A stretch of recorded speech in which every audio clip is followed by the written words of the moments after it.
are back. We are back. Happy New Year. We are so back. Back by popular demand. Not really. Like Well, maybe there's been some demand. There's been some there's demand. been some demand. So yeah, welcome to episode 10. So episode 10 is our first episode of 2025. Um, Sorry that we took a bit of a break. We did. Initially, it was supposed to be like a month. We had our brother's wedding. I don't know if you know. I think we have said we are sisters. We have the same parents. Yes, the hosts of apparently the most popular podcast in the world. Actually, after Joe Rogan, maybe. We're the ethnic good politics Joe Rogan female. Yes. That's That's a our lot. USP. That's a bit too many qualifiers there. And it's 2025, which means DEI is out, so we can't even talk about the fact that we're I know. we're not ethnic minorities. That's identity And politics. we're not women anymore either. Like we are. Yeah, it's a great leveler. Apparently, we're all at a race to the bottom. Yep. Womp But womp. yeah, we've there's been some changes to our life since our last episode. I guess the biggest change being that our father passed away. Allah yarhamah, may Allah have mercy on his soul. Yeah, he died Just two after weeks ago. Christmas. Yeah, Yeah, just just after after Christmas. Christmas. But yeah, He pardon? he had no idea that we were doing this podcast, but I think he would have enjoyed it if it was in Somali because he was a big fan of BBC Somali Radio, Yep. um, and VOA, Voice of America, a bit of American propaganda in Somali. But He knew that it was propaganda though. I think he preferred British propaganda more. yeah, but yeah, no, like in a way, we're grateful, which sounds really weird because he was a really good person, and good people are not for this world.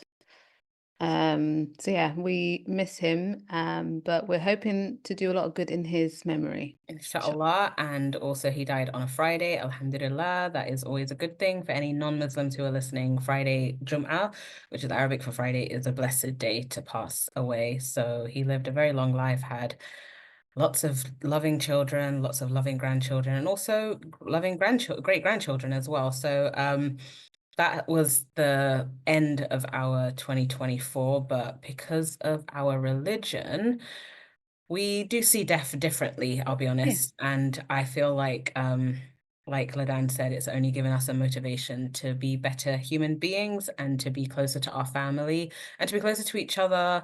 Because that was one of the most important things in our dad's life. So if you are Muslim, please make dua for him. And if you're not, please, it would have been great if you ever met him. You would have loved, you probably would have loved Islam more by just knowing him.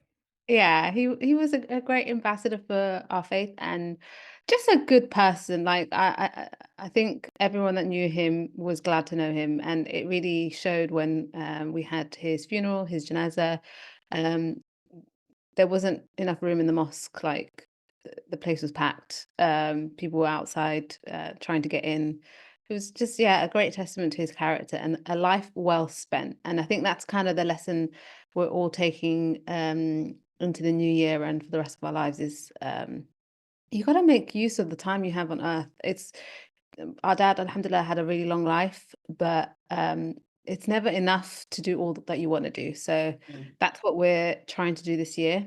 Um, this podcast might be part of it. You know, Yeah. this might be our little contribution to making the world angrier, but like hopefully like a productive anger. Yeah. Also, so yeah, that's pretty much the big update from the Christmas period. So yeah, Allah yarhamah. In terms of 2025, we were having a nice conversation about our goals for 2025, inshallah, and things that we want. There's obviously the usual. When it comes to career plans, I never quite know. I've never actually ever done any New Year's resolutions. Like I've never ever stuck to them because at the end of the day, you make those intentions and then sometimes it just doesn't work out. But one thing that we both wanted to do was be a little bit more positive. 2024 was it's not the year itself. Um, I wouldn't want to curse the time. It's more just the things that happened in 2024 and of course towards the end of 2023. The fact that it's still ongoing.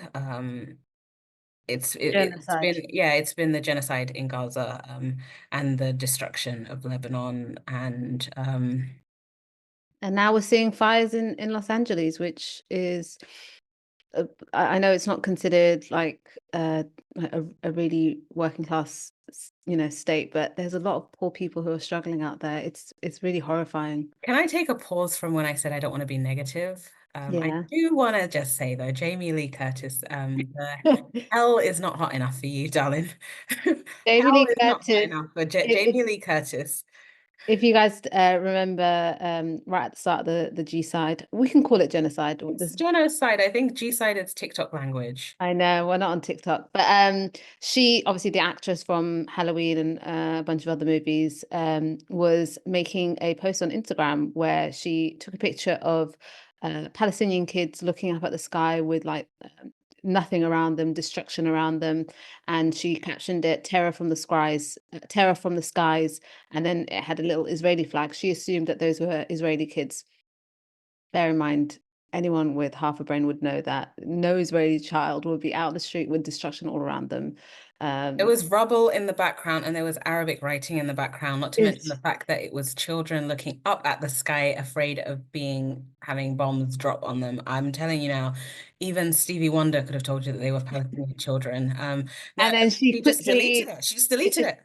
she just deleted it, and when Didn't she acknowledge it afterwards. didn't acknowledge it, when people told her those are Palestinian kids, instead of saying, "Oh crap, people are suffering more so in Gaza, Palestinian kids are suffering," she just deleted it and moved on and spread a lot of Zionist propaganda throughout this most of 2023. I think she's a lot of And those. she also was you'd always see her name on all of those open letters written by American Hollywood, so like, celebrities. She was definitely one of the first people to sign the letter to Joe Biden, thanking him for his solidarity with Israel. And we can see where that solidarity has gotten. Basically, another 8 billion the other day sent to Israel. So Jamie Lee Curtis thanking him for that. And just what an awful racist she is. But so she's come back in the news this week. She's promoting a film with Pamela Anderson. It's basically Pamela Anderson's comeback movie. And she was doing a press junket the other day. And she basically said that with regards to the fire in Los Angeles, is it the Palacides. Palisades, whatever it is. Yeah, she was comparing that, and she said it's very similar to the destruction in Gaza. And then the worst part of it wasn't even just that she made that comparison with Gaza. She said, and those other war-torn countries. And I just thought there was something inherently.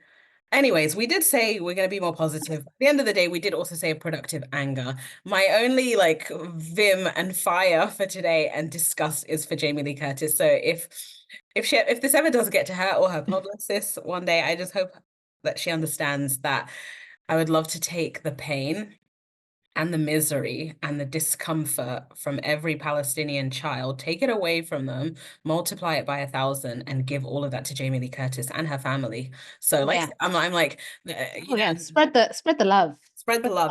So yeah, so the negativity for this podcast ends there. I promise we will get into more actually, well, that's I don't No, know. no. Can I say something about negativity? Yeah.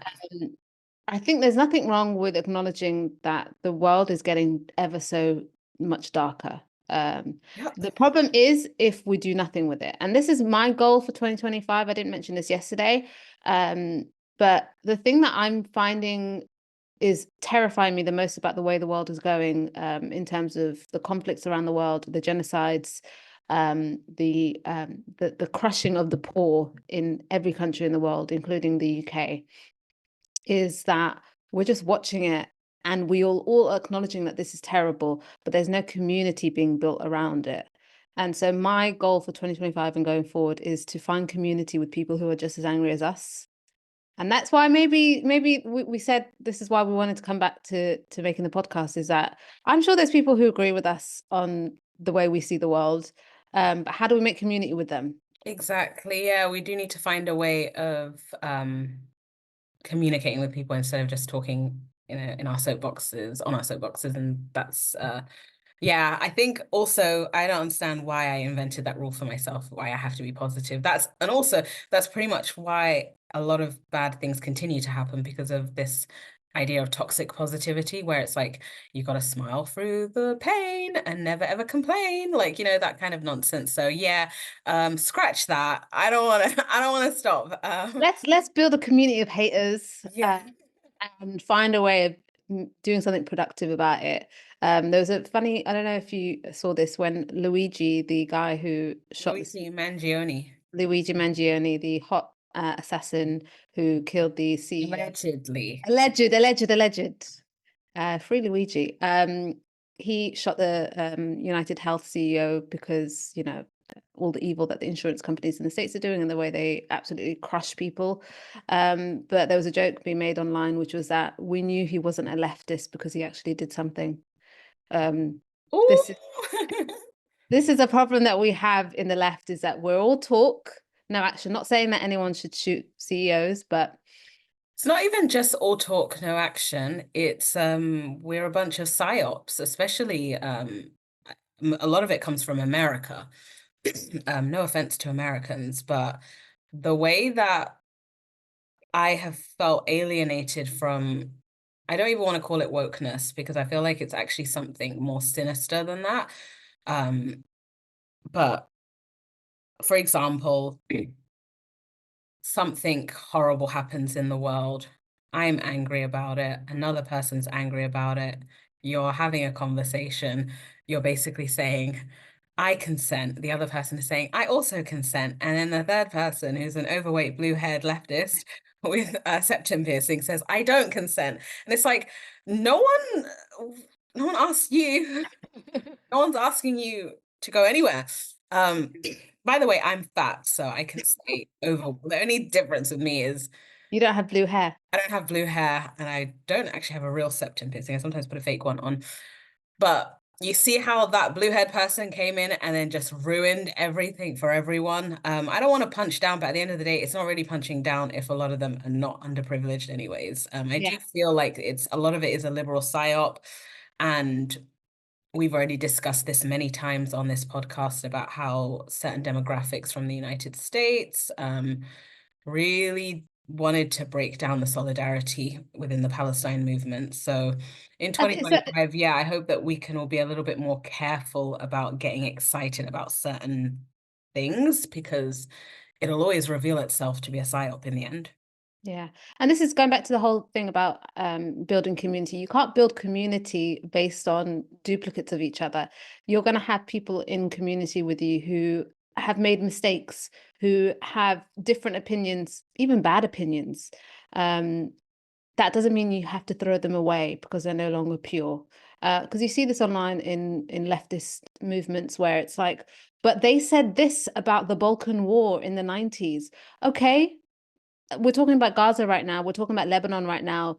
They might have had a bad opinion. They might continue to have that bad opinion, but we're not throwing away the good that they've done on this issue that we're currently focusing on by harking back to some mistake they've made in the past or even continuing to make. So Yeah. this throwaway culture of you're not pure, get out of the movement is destroying the movement, basically. No, absolutely. Who remembers that website, Your Favorite is Problematic on Tumblr?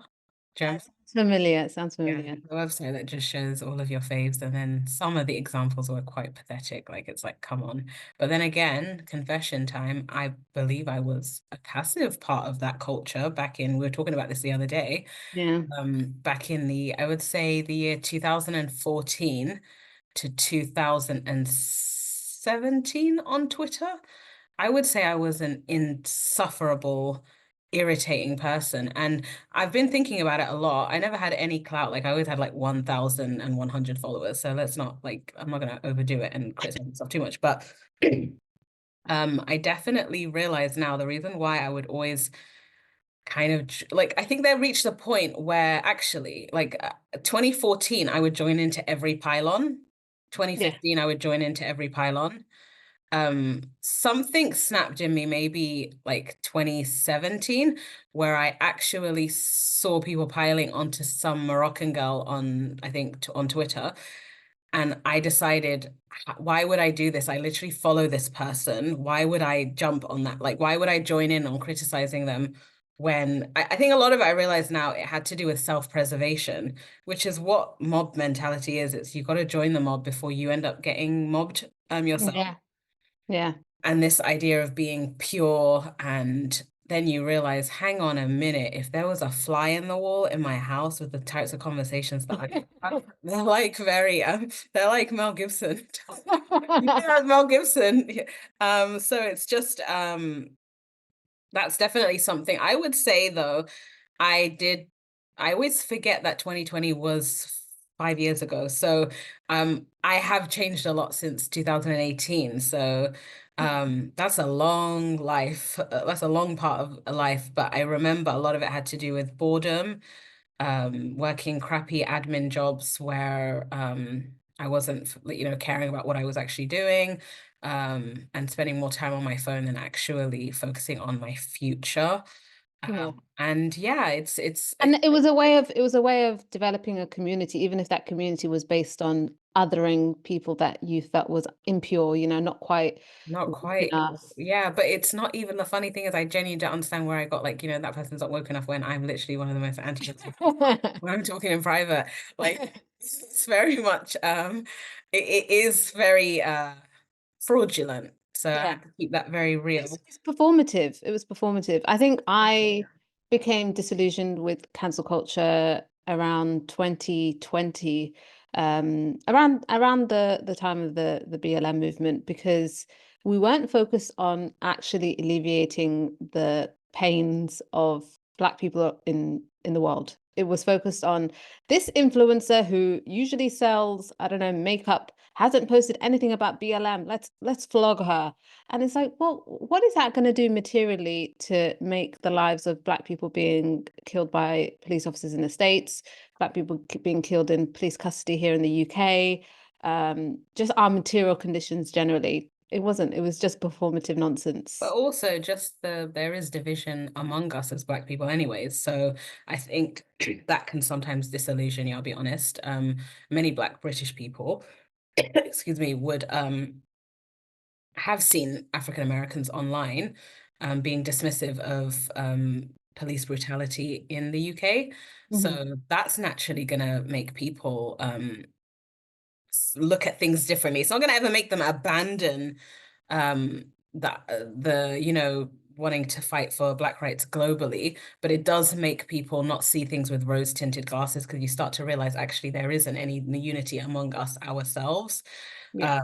And yeah, we saw that as well this summer with some African Americans on TikTok moving very mad when it came to children being bombed in Gaza. So And also in the light of the election, the breaking down of the minority coalition, I suppose, in the States, where Donald Trump was able to get a lot of votes from Latino. Latinos, and then that caused some African Americans to go full little mustache almost, full fash, going on about I'm going to call ICE But on they the guy. went MAGA on the Latino community, ironically, because they chose to exercise actual autonomy when it came to who they voted for. And I do think my favorite memes have come from many African American women on social media, where they'll post themselves on top of a building where everything is burning around them, and they're like, "We won't save you this time."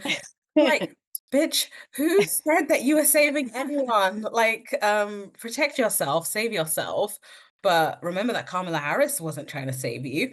But No. it was just that level of self-importance that really, really grinded my gears. Like, what's going to change? You voted Democrat this election, you voted Democrat the previous election. What is going to change for you to realize that you have got nothing from this deal? Absolutely nothing. But I do think a lot of that sentiment did come from a resentment that other minorities, including Black men, could exercise political autonomy and say, actually, I don't want the scraps. I want more than the scraps. I actually want more. And it's very much like Oliver Twist, more? You want more? Like Yeah. it's absolutely not. So I think a lot of it did come from hateration. And my favorite statistic was when I saw 64% of Indigenous people vote for Trump. I'm like, girl, like what's going on? But at the same time, it made me also think, well, serves people right for constantly like not lionizing them, but romanticizing them a little bit. Romanticizing them because they thought they made them extinct. You know, they still Yep, exist, and still exist. that's kind of how they want. I think you said this before, which is that's how they want to see the Palestinians is Yep. as a group that used to own the land, but we'll talk about in the history books as Land acknowledgement.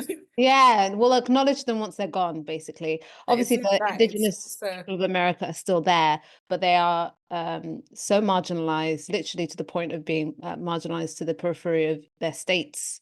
no, Um, but there's a thing at the moment in Hollywood where they are like producing more shows and films about Indigenous people. So the Killers of the Flower Moon, you know, Lily Gladstone being the first Indigenous woman to be nominated for an Academy Award. That in itself is quite outrageous because it's like, how are you the first person of a certain community to for an American award, but you are from a First Nation person? I feel like that's what they want Palestinians to be like. Imagine the first Palestinian in Israel to win. Like I just look at it and go, no, I refuse to see Palestinians ever celebrate that as a win.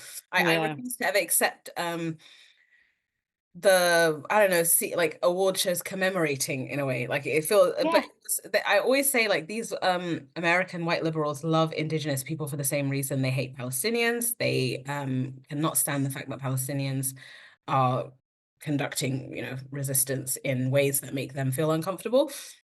Um, yeah, because you look at that, and I think it was there's I'm trying to think like yeah, there's just the way that people talk about them, like, oh my God, we need more Indigenous stories. We love Indigenous people. I'm like, yeah, but what if that Indigenous person grabbed a gun and said, get the fuck out of my house, or your house is built on the skeletons of my ancestors? Suddenly you won't like them so much.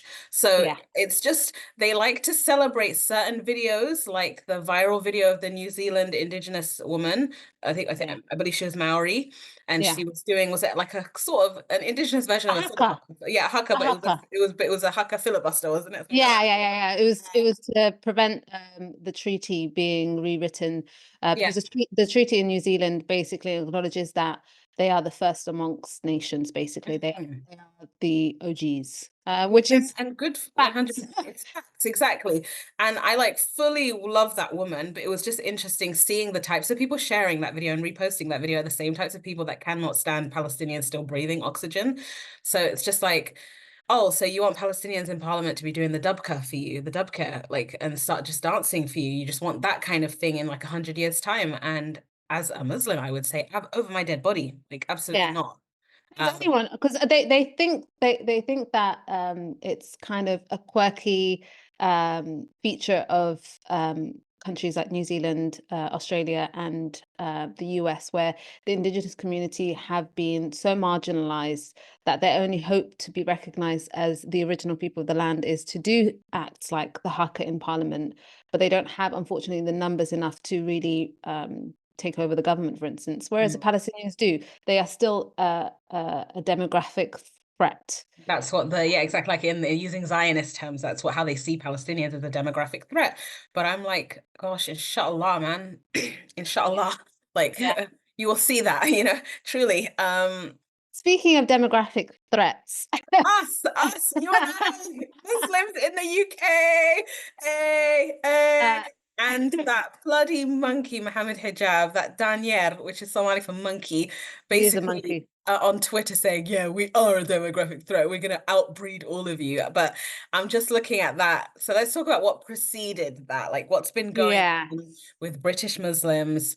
What's Scottish? You know, I feel like the Zionists, where I'm like, where do you want me to go? We are what is it? Rootless cosmopolitans. Yeah, rootless cosmopolitans because ain't no fucking way I'm going back to Somalia. Ain't no way. Ain't no fucking way. There's a really cute meme that's going around on TikTok where it's like, I love England. My country doesn't have roly polies and apple crumble and jacket potatoes. I'm not going back to Somalia. You cannot send me back. They don't have good food. Stuff like Oh, this. wait, slow down. We do have much better food. It's just that we don't have safety to eat that food.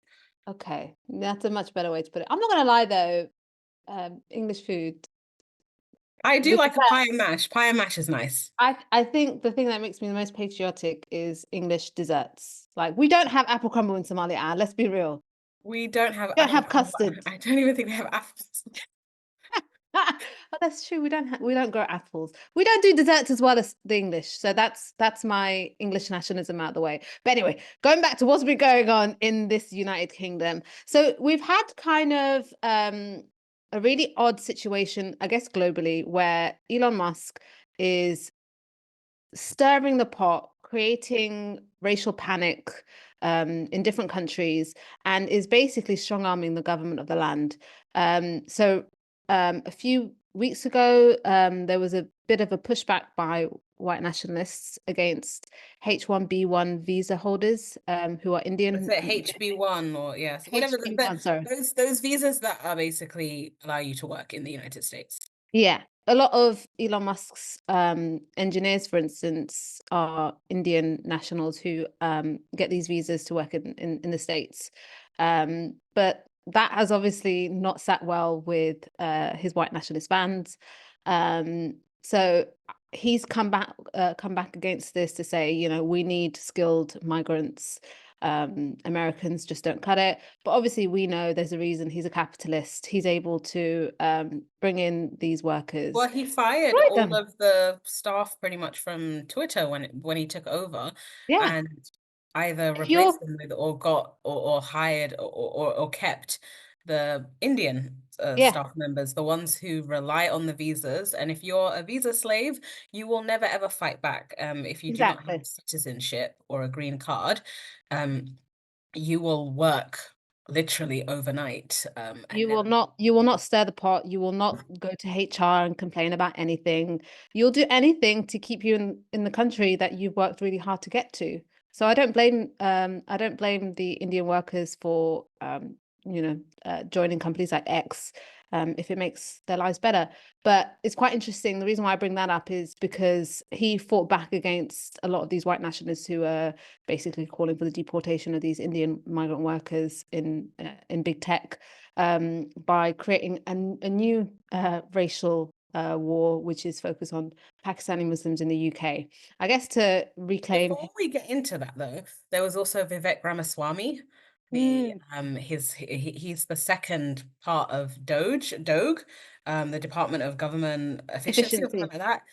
Um, Vivek Ramaswamy wrote the most unhinged, cringiest tweet, basically calling American workers lazy, and had really outdated references to Saved by the Bell, saying like Americans are more interested in watching Saved by the Bell. And didn't he confuse Zach with Screech? He thought Screech was hardworking because he's a dweeb. Yeah, It's like yeah, Screech he wasn't. wasn't. He wasn't. Zach He actually was. was smarter. Yeah, he was smart and he was the jock. I remember Saved by the Bell. And yeah, Screech was a nerdy loser, but he wasn't smart. So it's a bit goofy. But yeah, he is obviously an Indian An American. American citizen, yeah. He's an American citizen. I did find it quite amusing when he did that interview with Ann Coulter, who is a right-wing troll, a bit of a white nationalist herself. Big bird, big bird. She looks like Big Bird, and she was doing an interview with him, and she was basically praising his politics because his politics are very right wing, very heavy on exploitation. You know, they love that. And then she was praising him and said, "You know, you're great, but I won't vote for you because you're an Indian." And he was smiling and nodding along. I just find that so humiliating. Like, I don't care It's how. humiliating, but I respected her for saying it. At least she was honest. And to be fair, it's what did he expect? You know, if you're gonna be throwing black people under the bus, you're gonna be throwing Muslims under the bus, you're gonna be throwing these communities under the bus. Don't be Um, surprised don't be when surprised when you're people, not invited to the table. yeah. So obviously, all of that happens. The American Firsters, aka Groypers. Groypers are an online sub-community led by Nick Fuentes, who is out and proud like white nationalist. He's very, very against any sort of integration between Yeah. whites and non-whites. But we've said this before on previous podcasts, at least American firsters and groupers are consistent in their approach. Yeah. They don't have this thing in the UK, whereas in the UK, when we have the EDL types, the reform types, yes, are racist, but they're definitely more concerned with Muslims and Islam than anything. So Tommy Robinson has been seen on camera saying, please bring in 1 million Hindus, 1 million Sikhs, basically showing, trying to convey that they are better than Muslim migrants. Whereas at least the American firsters are saying, no, we don't want any of them, whether they're Muslim or Hindu or Jewish. Like they don't care. At least they're consistent. Whereas in the UK, it's like, yes, please. I mean, Tony Robinson did say this, like, please replace us, but replace us with non-Muslims. And I just Yeah. looked at it, thought that's quite strange. Um, Yeah. yeah, so They want pogroms. They want anti-Muslim anti-Muslim, pogroms. yeah. They want to stir up divisions within ethnic minority communities, for instance, between the Hindus and Muslims, and they're willing to actually import more people to sway the balance towards Hindus so that they can actually cause damage. And we saw that in Leicester last year In when, Leicester. Yeah, sorry. yeah, in Leicester, Yeah. yeah, in Leicester, it's a very diverse community. We've got family out there. It's mainly Muslim Pakistanis, some Bengalis, but over recent years, there's been a huge influx of Indians from the mainland, from the Hindu community specifically, and a lot of them have arrived under student visas, but a lot of them are here to work as well. So yeah, they caused a lot of violence, and it was stirred from abroad by the Hindutva-led government in India, BJP. So yeah, there's a lot of foreign interference going on in the UK politics scene, and that's being seen on our streets. But yeah, going back to how this relates to the anti-Pakistani Muslim diatribes we've seen in the government and online. Elon Musk has flagged that we are now kind of being overrun by Pakistani Muslim males who are going out and raping white young British girls. We know obviously about the grooming scandal that was seen in Rotherham, but obviously that happened a number of years ago. Justice hasn't been provided to the victims. And the testimonies from the victims were some of the worst that I've ever read in my whole life. We're not gonna discount every like they were terrorized.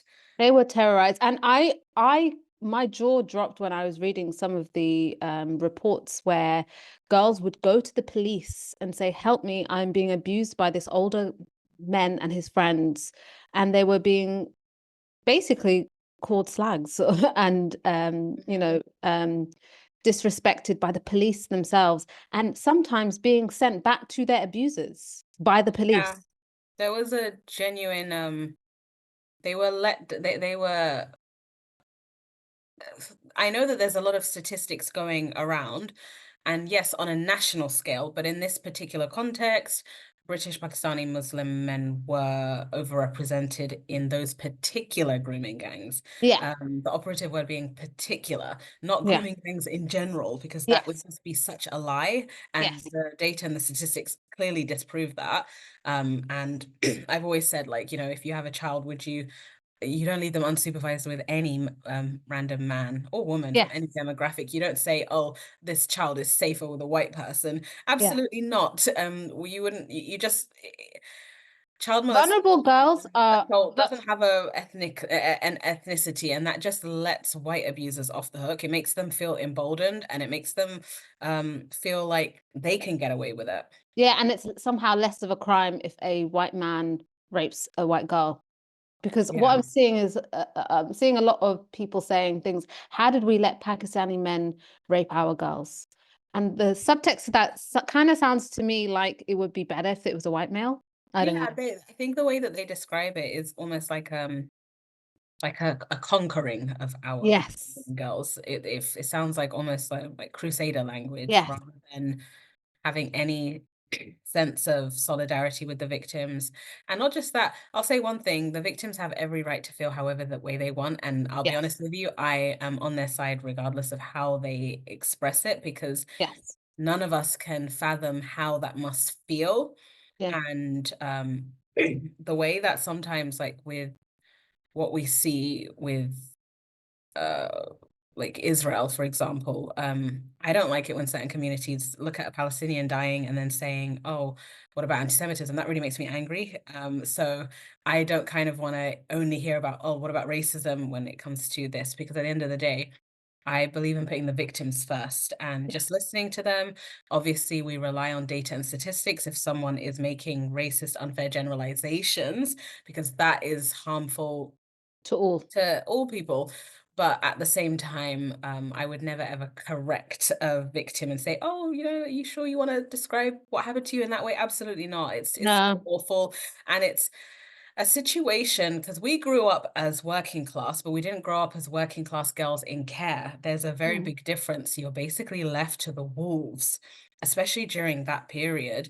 Um, no one wants to be accountable for you. No one wants to see you as a human being, and that's just awful. And I do think that the way that it was handled was so bad. And I do think that if there had been some truth and reconciliation and asking for forgiveness back in 2013, and Well, yeah, there was inquiry in Oldham, and I believe it was Oldham, where 200 recommendations were made.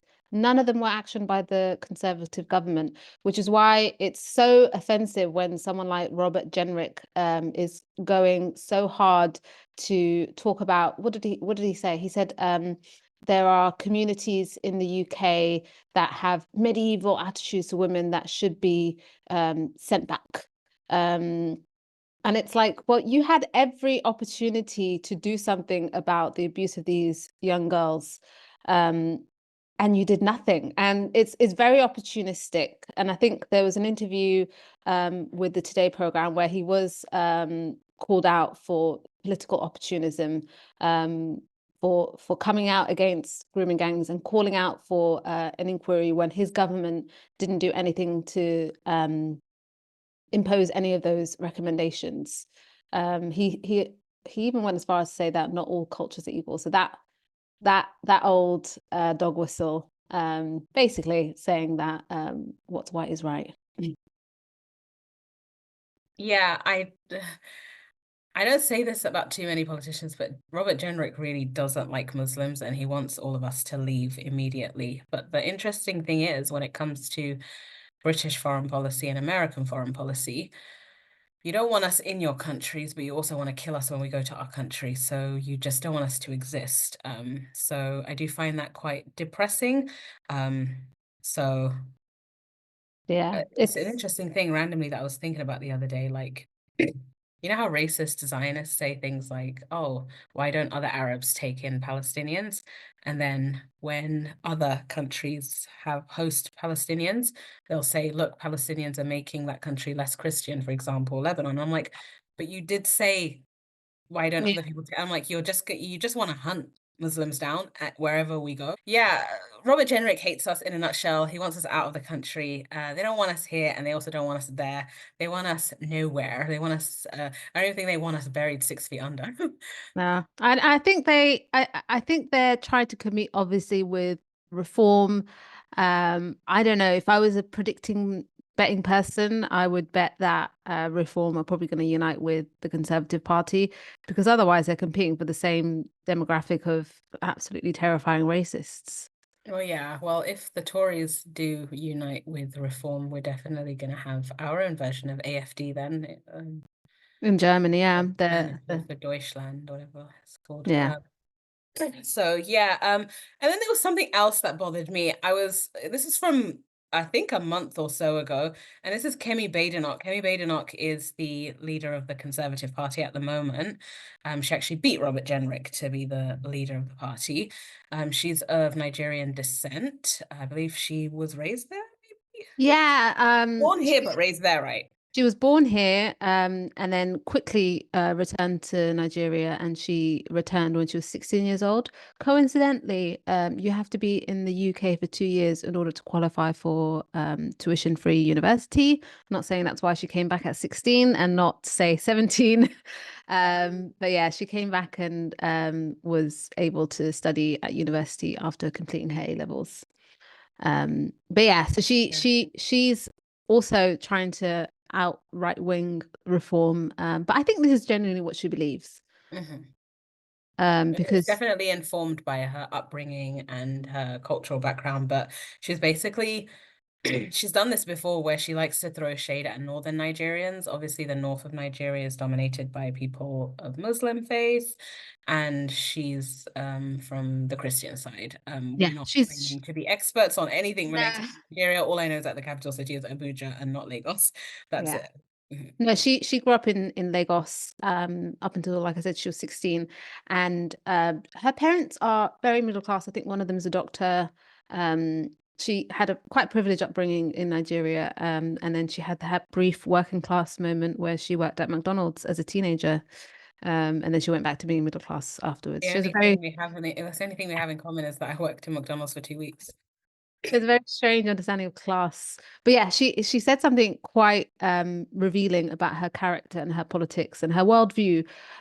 She said, I have nothing in common with the people from the north of the country, the Boko Haram, where the Islamism is. These were our ethnic enemies, and yet you end up being lumped in with those people. She doesn't consider herself Nigerian. She considers herself Yoruba. So she's literally very tribalistic, Yeah, and but also Islamophobic. it's definitely her hostility Islam is undeniable. It's indisputable. But the thing is, the way that I look at it is, sure, I hate Muslims, and also she said ethnic enemy. She didn't even say religiously ideological enemy. So she said ethnic Mm. enemies, and a part of me just thought, can you imagine if a Pakistani Muslim member of parliament had described other groups as their ethnic A enemy? Bengali essay. Yeah, or even like if they described Indians as their ethnic enemies, they're like Indian non-Muslims. So I just thought to myself, okay, just come out and say it. She's previously, interestingly enough, praised Muslim countries, but she said that she made it very clear, I think it was on the Sophie Ridge show, on Sky, where she was saying it could be, I'm sure it's her, but it was something along the lines of like the good Muslim countries are the ones who are less hostile to Israel, and the bad Muslim countries are the ones that are not. And she was also including Muslims in Europe, in the ones that are hostile to Israel. And I just thought, gosh, I would hate to be from those countries, the Arab countries that she praises, because I'm like, that's embarrassing.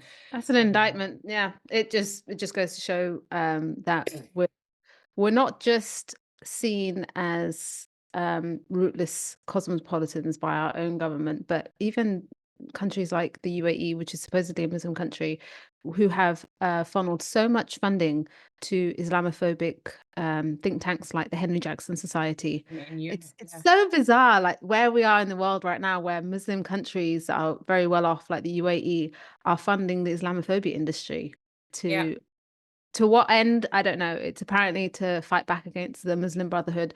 I'm not part of the But Muslim the Brotherhood. Muslim Brotherhood, in if you contextualize it, what it ultimately means, what makes you Muslim Brotherhood is if you are a politically minded, politically independent, protesting Muslim. If you're Yeah. the, no offense, the Salafi type that just love every leader, no matter who it is, um, that's who they consider Muslim Brotherhood Muslims, i.e., anyone who believes in justice for themselves and And for others. others. So yeah, I wouldn't want to be in her shoes right now. Honestly. But yeah, we are in a weird place in the world right now. And I suppose going back to community, when do you think we've lost our sense of community and how do we get back to it? Well, this is something I was thinking about recently, and I realized so much of it has to do with our age. I know that's very pessimistic. And I mean the age that we're in right now, where we're kind of in the in-between. It's not like we have inherited wealth and that we are sitting on a nice little earner and that we're in our 60s or anything like that. We're definitely in a very strange period of our lives. I don't know if you, I distinctly remember when I was like in my mid 20s or early 20s, and I was constantly going out, not anything like late night stuff, but just constantly going out, hanging out with friends all the time, and just always having an activity. And it got me thinking about activities and hobbies and things that I used to do regularly, even if it was just hanging out like Americans do at the mall, but like in like certain shopping centers, or frequently going to the cinema, frequently going to the same restaurants, things like that. I do think those activities when I was younger did make me um think that I was actually British Somali, Mm. and not just a blob of nothing. And I do think that our detachment from Britishness is linked to our detachment from doing things regularly. I think there was a brief period of Britishness during the beginning of the pandemic because there was a thing that we were all going through together. Hmm. But then that phased out and that became a new culture war in itself. But that brings me to like, so I don't know if you, I what's your feel, I thoughts on feel, that? I know exactly what you mean. I feel that we've become very atomized. We are just viewing the world by ourselves. And even the way social media has been atomized as well. So you mentioned like groupers, and people who are not on Twitter probably won't know this, but there are You very don't know what you don't know what a groiper is? there are very like distinct tribes almost on social media, and everyone, like we said, are trying to be very puritanical with their views. So you have your America First people, you have your conservatives, you have your liberals who love Kamala Harris and don't want to think about anyone but themselves, you have your leftists, but then even within the leftist movement you have ones that are, a little bit tanky, like, that are obsessed with praising China and Russia and are not really thinking about the optics of things. And I just don't feel like I'm part of any real community because everyone Yeah. is so dogmatic about their particular views. And then going back to like actually not being able to do things anymore, there are no third spaces anymore. Like we never went to the pub, obviously, but even people who did go to the pubs are being taken over by chains, Yeah, um, brew dog. Brewdog and Weatherspoons, and Muslim spaces as well are being very much surveilled for many years now. So there's no safe spaces. There's no safe third spaces. I think what everyone is doing is just spending time on their phone watching the world go to shit. But it's not just that, it's also obviously like your phone is like a portal into depression a lot of the time. Yeah. Um, but also if we go back to just things like activities, I wake up, I go to work, I go home. I maybe will go to the gym, but then I go back home. And then it is wash, rinse, repeat again and again and again. So what am I actually doing that's British apart from paying taxes? That's it. Ooh, that's a bar. Yeah. So that does make it sometimes easier for me to listen to a Robert Jenrick and then internalize it and go, okay, fair enough. He's got a point. I don't belong here. Then like, I've always like felt like there's just I'm trying to think of that song. Ain't that just the way that life goes down, down like that. I It's don't just know like, that song, but it ain't sounds that good. the like it's just I think it's Lucy McNeil, something like that. But yeah, it's just like I'm just like, isn't that just how it was always meant to be? Did we really think that colonialism would bringing us in and us being allowed to come in, that there would just be a happy ending? It was never ever meant to be like that. So No, many no. things in the past. And now um we're seeing that come to fruition and become actualized in ways that makes us very, very uncomfortable. But um, let's end this podcast on a positive. 'Cause I know, I said, I know, I'm oscillating between positive and negative, but I do want to end it on a positive, and I do want to kind of go back to New Year's resolutions. So, like one New Year's resolution, they're not like I don't know, genie wishes. I can say this out loud. I do want to retrain as something, so maybe like data analytics. I want to learn a new skill, but I also want to learn a skill that can. So this is actually negative that can take me anywhere in the world because I don't want to be Yeah. stuck here. So maybe learning something like that. Another thing would be to focus on, I know this is very, very wishy-washy, but yes, physical self-care, which Yes. will help with mental health care, self-care. So just Yeah. stuff like that. And what was the other thing? Yeah, like just trying to work on a few things, tap into my creativity. You got like a new book, didn't you, about Yeah. creativity?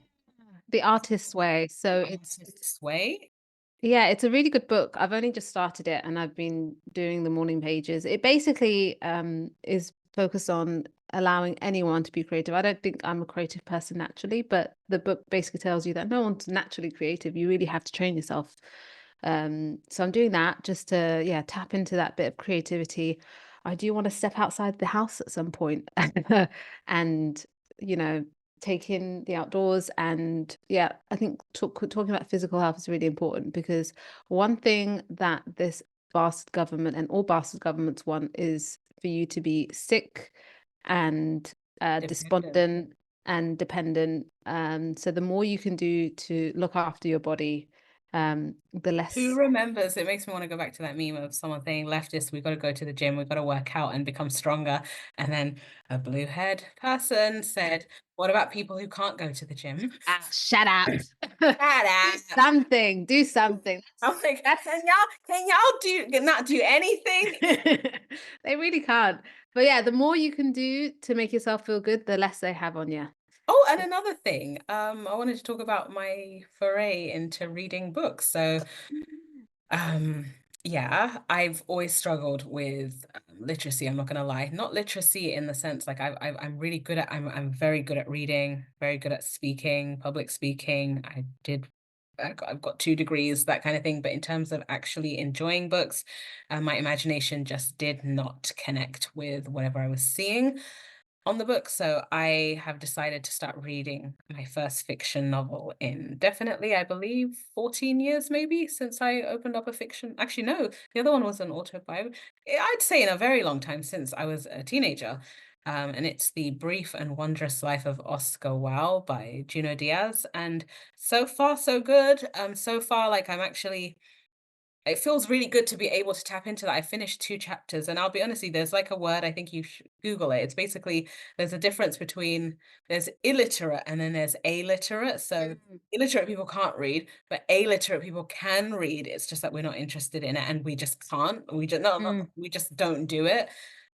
So I'm definitely alliterate and I'm trying to break that barrier in 2025, inshallah, just so I can get into reading fiction novels to tap into that creativity because I do suffer from a lot of maladaptive daydreaming and I want to be able to not create these characters in my head, but to be able to engage with characters that somebody else has created. Because I guess every author, their characters are from their own maladaptive daydreaming that they were a bit more productive about and put it on in writing. So To just creativity.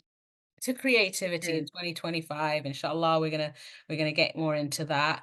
And we look forward to recording some more. And This was good. We're this is back, good. baby. We're back, baby. So thank you for listening. See you at the next one. See ya.